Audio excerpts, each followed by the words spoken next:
Good morning. Boom. Here we are. Here we are, Friday. This is uh this is exciting. Who loves Fridays? Do we all love Fridays? It's nearly our time, isn't it? It's nearly the weekend for lots of us, I suppose. So yes, here we are. Here we are to talk Friday. So first of all, let me get in the thing that I have to say, which is this Friday is the most important day of next week because what you do on this Friday will influence how successful you are on Monday. There you are. We've got that out of the way. I hope you're doing all right. Don't go getting all excited. That's the theme of today. What's that all about? Well, I'm looking a bit windswept on. I've been out with the dog. Could have maybe done something with my hair. I really need to get hair and makeup to do a better job before I come on here and go live, don't I? The hair and makeup department, which is essentially me.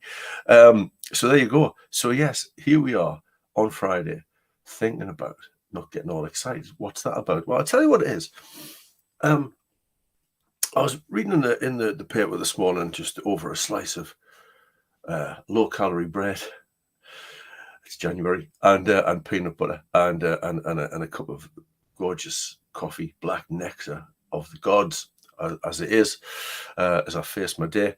I was reading an article in the Guardian about alcohol consumption. Now, don't get me wrong, love a glass of red wine, love an IPA as long as it's got a cheeky, well-designed label on it. You know what I mean?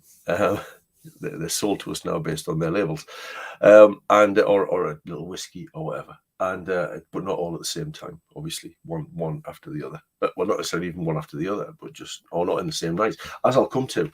So the woman writing the article, lovely article, using this term that I've come across before, sober curious.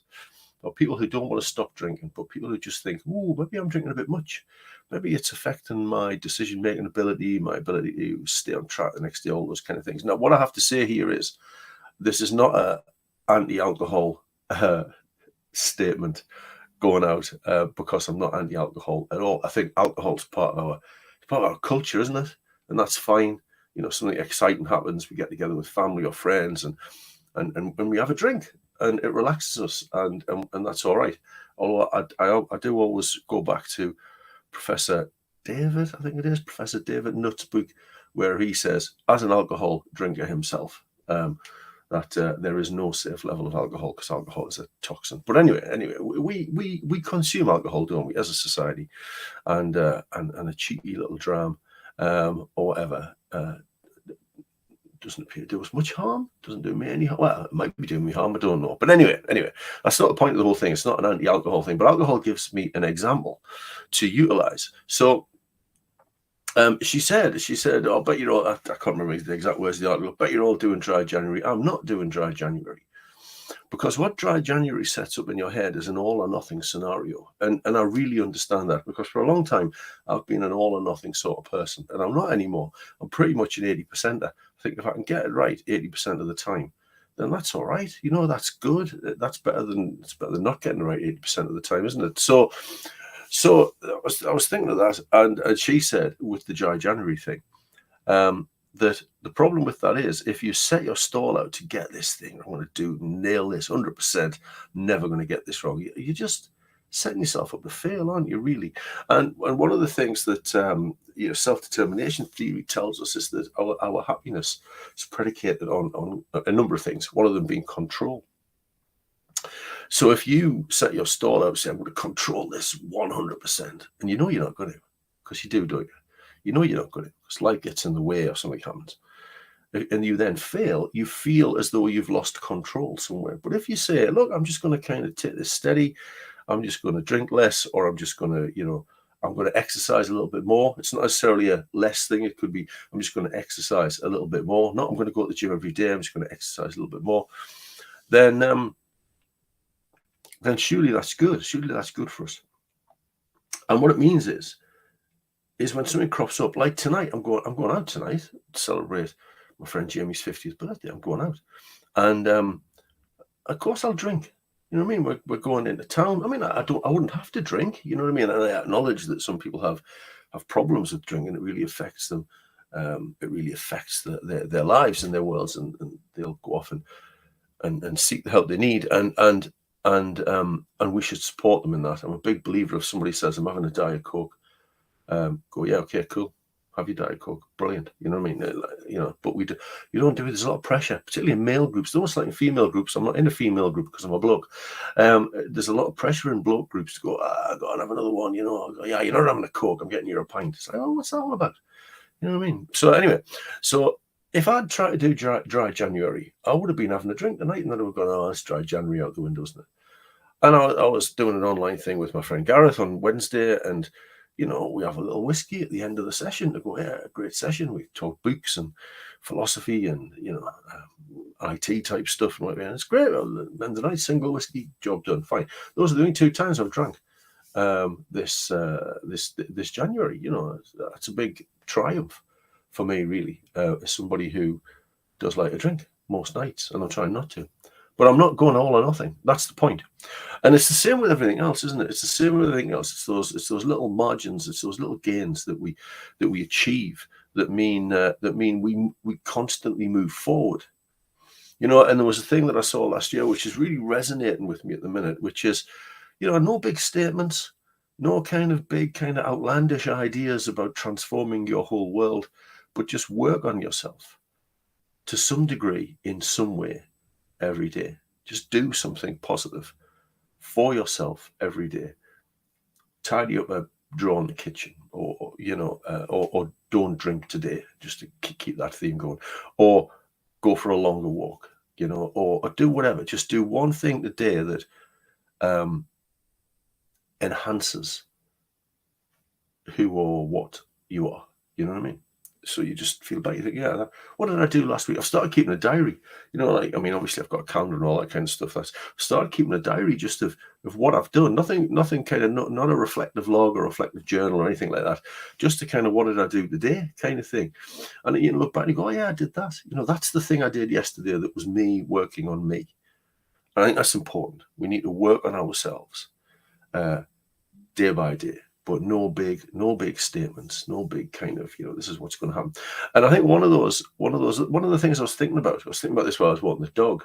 One of those days today, thinking about I was walking the dog, and again I was thinking about the alcohol thing. I'll go with this. I was thinking about the alcohol thing, and I remember as a social worker when I was working, you know, I'd come in on a Friday night, and it'd be my time. I'm going to tell you the point of this. It would be my time, and it was during the era. During the era of those god awful that cider revolution, where everybody was drinking this sickly sweet pear cider. Is that still a thing? Drinking this pear cider. It's bloody awful when you think about it. That's, you know, Bulmers and Copperberg and all those kind of things. They're still out there. I'm sure I've seen them on the shelves. Sorry if you like those. I suppose I probably still would have tried them. But I'd come in on a Friday night after being a social worker for the week. Or probably this was when I was more social work manager, I suppose. And I'd off the top of the Bulmers, drink the Bulmers, and be taking the top off the other one. And I'm probably only 5 minutes into being in the house. And then I'm off for a shower and I'm drinking that one. And before I know where I'm at, I'm just asleep on the couch. And then I wake up on Saturday and think, well, here's a day I'm not going to get much done because I now feel awful, quite frankly. And that's because I suppose this is a secondary point to today's thing, which is don't go getting all excited. Just take it easy, you know. I'll come back to the thing I was going to say there, because the other thing that I love to say is failure is always an option. You know, I hate this failure is not an option.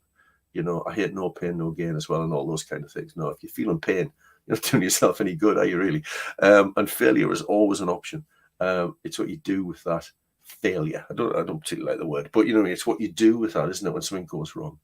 And Nelson Mandela said, what was it? He never wins or loses. He either wins or learns. I think that was what he said. I'm paraphrasing a bit, but it's true, isn't it? It's true. Anyway, so the thing that this habit that I formed on a Friday night that didn't help, the thing that taught me, and it didn't teach me it till years later when I was reflecting on it and thinking about it. It wasn't an in the moment thing. It was years later thinking about that. Was that one of the things that we do when we approach the weekend is we think about it in terms of recovering from the week that we've just had. And that sets up a recovery from mindset, i.e., right, this is me, this is my time. I'll do what the hell I like because I absolutely deserve it. And you do. And you do. You know, we all work very hard these days in our places of work. The demands on us are often excessive or high at the very least. So yes, you need to rest and recover and recuperate. You do. But the shift for me was moving that from recovery from last week to recovery and preparation, and therefore preparation, recovery and therefore preparation for next week.